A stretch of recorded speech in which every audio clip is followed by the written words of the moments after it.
नमस्कार। India debate में आप सबका स्वागत है। मैं हूं आशुतोष।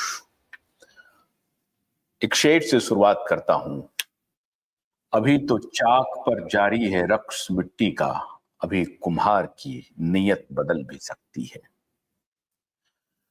मतलब यह हुआ कि लड़ाई जारी है, लेकिन नीयत बदलने ना पाए, इसके लिए हम लोग मोर्चाबंदी किए हुए हैं।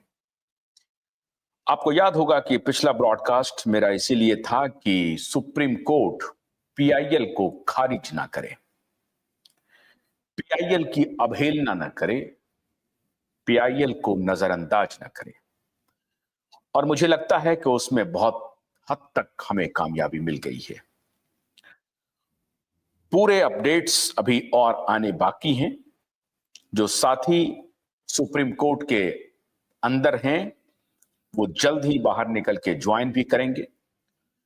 लेकिन एक बात तो तय है कि आप सभी निवेशक बंधु, कार्यकर्ता बंधु, एजेंट बंधु और यहां तक कि कंपनी की भी शुभेच्छा, सहारा कंपनी की मैं बात कर रहा हूं, उनकी भी शुभेच्छा पीआईएल के साथ थी। और ये पहला प्रकरण है, ये पहला मामला है जब सहारा कंपनी ने दबी जुबान नहीं, ऑलमोस्ट खुले रूप से पीआईएल का ही समर्थन किया है। उन्होंने पीआईएल के खिलाफ कुछ भी नहीं कहने का एक प्रकार से मन बनाया है। और ये खबरें सहारा की तरफ से आती रही, लगातार पब्लिक डोमेन में आती रही कि सहारा भी चाहती है कि पीआईएल की सुनवाई हो। क्योंकि आपको मालूम है, अभी हम सारे डिटेल बताएंगे आपको कि पीआईएल में क्या क्या होना है, कैसे होना है, किन किन बातों की सुनवाई होनी है और क्यों सहारा प्रबंधन भी पीआईएल के पक्ष में एक प्रकार से खड़ा है। वो ये तो नहीं कह सकता है कि हाँ सारा काम कर लीजिए, लेकिन क्यों सहारा प्रबंधन भी पीआईएल के पक्ष में ही खड़ा है। आप सभी निवेशक बंधुओं, आप सभी संघर्ष करने वाले लोगों की ये बड़ी जीत है और बड़ी जीत की तरफ बढ़ रहे हैं। स्टैंड अलोन सुनवाई होती है, अकेले अकेले सुनवाई होती है, कई याचिकाओं के साथ सुनवाई होती है, क्लब करके सुनवाई होती है। ये इममटेरियल है, ये महत्वहीन है। सबसे महत्वपूर्ण बात यह है कि कोर्ट ने आपकी बात को गंभीरता से लिया है और जिसके लिए हमारा आखिरी ब्रॉडकास्ट था कि कोर्ट आपके पक्ष को जरूर गंभीरता से लेगा। करोड़ों ऐसे बेसहारा निवेशकों की यह पुकार, सुप्रीम कोर्ट उसकी अवहेलना नहीं कर सकती है। बेसहारों के साथ सुप्रीम कोर्ट खड़ी होगी, इसकी हमने अपील भी की थी लास्ट ब्रॉडकास्ट में, और आज लगभग वो बात सच साबित होने जा रही है। बिना विलंब किए हुए जो साथी सुप्रीम कोर्ट से आप देख रहे हैं, उसी प्रेमिसेस से मेरे ख्याल से सतीश चतुर्वेदी जी, बहुत बहुत स्वागत है सतीश जी। आपके संघर्ष, आपकी लड़ाई, आपके जिद को हमारा सलाम है, किवाइब नेटवर्क का सलाम है। और ये लड़ाई आप अपने लिए नहीं, करोड़ों निवेशकों के लिए, लाखों एजेंट बंधुओं के लिए और सहारा कंपनी के लिए, तीनों के लिए लड़ रहे हैं आप। मैं सहारा कंपनी और प्रबंधक से यह साफ साफ कहना चाहता हूं कि एक भी निवेशक आपके खिलाफ नहीं है। एक भी निवेशक, मन से, प्राण से और वचन से। आपने उन्हें थोड़ी बहुत खिलाफत करने पर मजबूर कर दिया है। अपनी सारी परेशानियों के बाद, अथाह पीड़ा के बाद, अथाह दर्द के बाद भी वो अगर कानून का सहारा लेना चाहते हैं, अदालत का सहारा लेना चाहते हैं, तो इसमें भी भलाई आपकी ही है। आपका ही भला होने वाला है, आपका नुकसान नहीं होने वाला है। और मैं उम्मीद करता हूं कि आपको भी इसी तरीके से रेसिप्रोकेट करना चाहिए, इसी तरीके से निवेशकों का और एजेंटों का समर्थन करना चाहिए। मामला सिर्फ करोड़ों निवेशकों और लाखों कार्यकर्ताओं का नहीं है। मामला यह भी है कि एक कंपनी की बदनामी, जो 40 वर्ष की उनकी साख थी, उसका भी सवाल है। तो अपने साख का आपको ख्याल रखना पड़ेगा, अपने साख के बारे में आपको चिंतित होना पड़ेगा, सोचना पड़ेगा।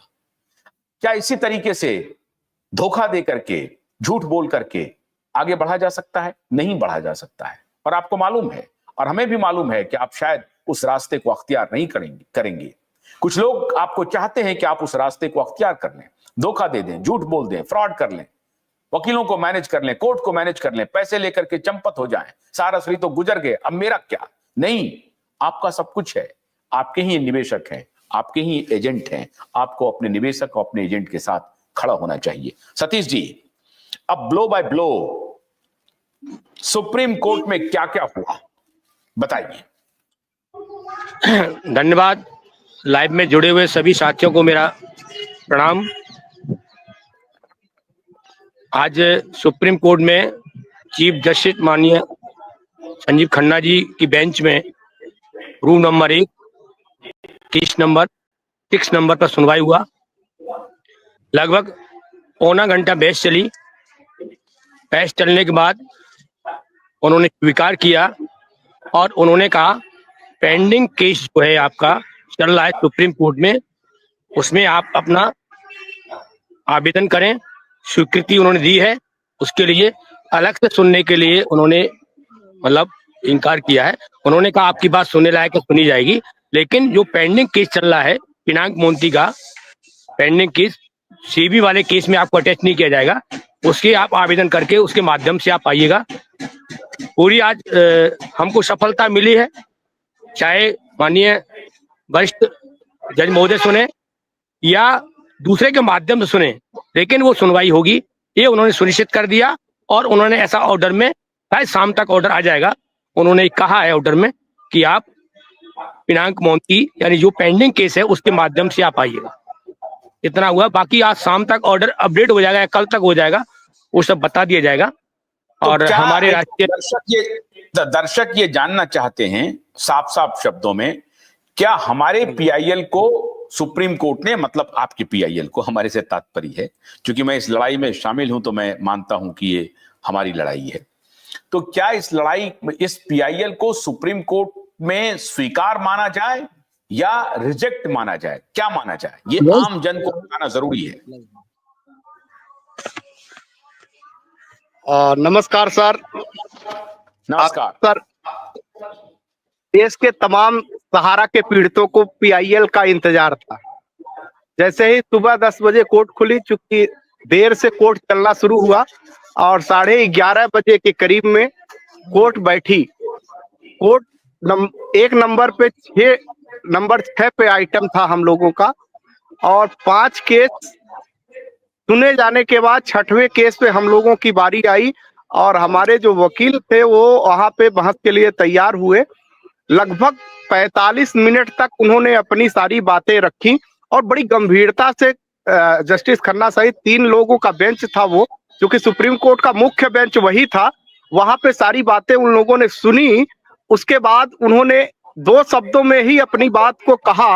उन्होंने कहा कि चूंकि हमारे पास सहारा सेबी का केस है, क्योंकि वो इंग्लिश में बोल रहे थे, हम लोग तो अंदर थे, लेकिन हम लोग बहुत सारी चीजें समझ नहीं पा रहे थे, लेकिन फिर भी जो उन्होंने कहा वो थोड़ा बहुत हम लोगों को जो समझ में आया था। उसके बाद वकीलों ने आके हम लोगों को बताया वहां से निकलने के बाद, कि उन्होंने कहा कि सहारा सेबी का मामला स्वयं चीफ जस्टिस के सामने है। इस केस से में आप, मतलब यहाँ हमारी बेंच पे आपकी सुनवाई नहीं हो सकती। आप लोग इसके अकॉर्डिंग एक एप्लीकेशन मूव कराइए जिस जगह सहारा के अन्य केसेस चल रहे हैं, यानी पिनाक मोहंती।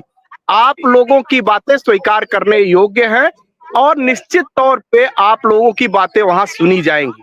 ऐसा कुछ वहां पे कहते हुए हमारे सीनियर वकील नजर आए और उन्होंने कहा देर शाम तक आप लोगों तक जो ऑर्डर कॉपी आएगी वो आप लोगों के सामने होगी। आप लोगों को मौका दिया है, जैसे एक लंबी रस्सी सहारा को फेंकी थी, ऐसे लंबी एक रस्सी ऑल इंडिया जन आंदोलन को फेंकी है। बस फर्क सिर्फ इतना किया है कि उन्होंने उस अपनी बेंच से के जगह दूसरी बेंच पे ले जाकर सुनने के लिए अनुमति दी है कि आप वहां जाइए, आपकी बात सुनी जाएगी। ये पूरी है। तो आप देश भर के निवेशकों को एक उम्मीद जरूर बंधी है कि सुप्रीम कोर्ट में जैसे ही हमारा मामला दूसरी बेंच पे जाएगा, उसको सुना जाना 100% तय हो गया। मतलब सुप्रीम कोर्ट ने ये नहीं कहा, माननीय चीफ जस्टिस ने ये नहीं कहा कि ये क्या बकवास लेकर के आए हैं, इसे ले जाइए यहाँ से। ऐसा कुछ नहीं कहा, बकवास शब्द तो हो ही नहीं सकता सर। उन्होंने स्पष्ट कहा, काफी देर तक उन्होंने, लगभग 45 मिनट चला, हम ये देख रहे थे कि वहां लगभग 1.5 घंटे में सारे के सारे आइटम खत्म कर दिए गए थे। अंतिम में ही हमारा था, 6वें नंबर पे था, लेकिन उसमें सबसे ज्यादा अगर कोई सुना गया तो सहारा के पीड़ितों का जो पिटीशन दाखिल किया गया था उस मुद्दे पे सुना गया। पूरी तरह से उन्होंने बात रखा, क्योंकि हम लोगों ने जो अपनी पिटीशन तैयार करी थी वो चारों सोसाइटियों से रिलेटेड था, और सहारा सेवी का जो मामला है वो अलग है, जिसको स्वयं चीफ जस्टिस साहब सुन रहे हैं। तो उन्होंने स्पष्ट इस बात को कहा कि जहां सारे मामले हैं सोसाइटियों के, वहां पे आप अपना एक एप्लीकेशन इसी में मूव कराइए और ये कॉपी वहां पे ले जाकर के सबमिट कराइए। आप घोषित किया कि आपकी बातें, उन्होंने कौन सा किया